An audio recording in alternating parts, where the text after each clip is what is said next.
There have been some interesting reports coming out of the country of Burma, also known as Myanmar, that a first person view drone, an FPV, has been alleged to have been used to shoot down an aircraft of the military junta for the first time in the long running civil war there. On Tuesday, 20th of May, the Kachin Independence Army, the KIA, claimed to have destroyed two Mi-17 helicopters out of three that were dropping off reinforcements to the military junta's 21st Military Operation Command that is heavily engaged with the KIA at the strategically important town of Bamo in the north of the country. Initially, the junta claimed that the aircraft had been lost because of mechanical issues, but the KIA has now released footage of at least one of the helicopters being struck by a piloted drone, with many sources claiming that the drone in question used a fibre optic guidance system. While the struck helicopter appears to have been able to retain control after being hit,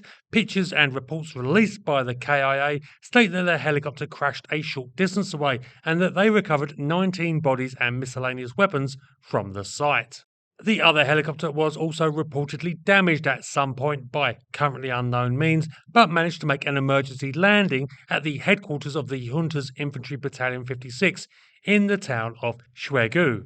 The KIA state that they destroyed this aircraft by dropping bombs on it from a drone. While the use of bomb dropping drones and fibre optic guided ones has become commonplace in the Ukraine war, which is really setting the pace with UAV warfare, this is the first time that both an aircraft has been demonstrably destroyed by aerial drone attack in the Myanmar war and the first recorded, though still unconfirmed, use of a fibre optic drone in that conflict. This is particularly interesting because these types of drones are far more difficult to counter with electronic warfare methods, which have become extremely effective at disrupting radio-controlled UAVs, particularly those based on civilian technology.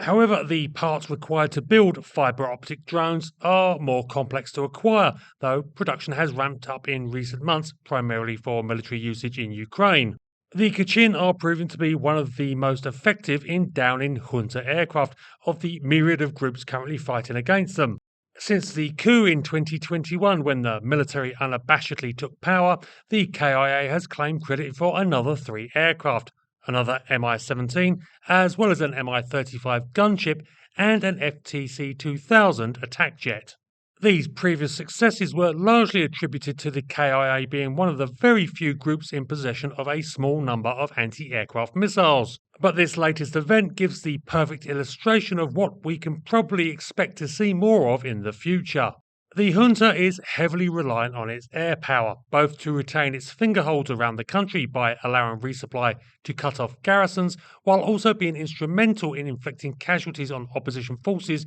and reversing losses with the heavy use of airstrikes. As the resistance forces in Myanmar are unable to acquire viable numbers of anti-aircraft missiles, the use of drones, such as in this example, is one of the few viable ways, limited though it is, to try to counter the junta's air forces. So we can expect to see greater use of this technology as a counter-helicopter weapon in the continuing conflict, especially once the techniques for constructing and operating these drones spread across the various ethnic and pro-democracy forces,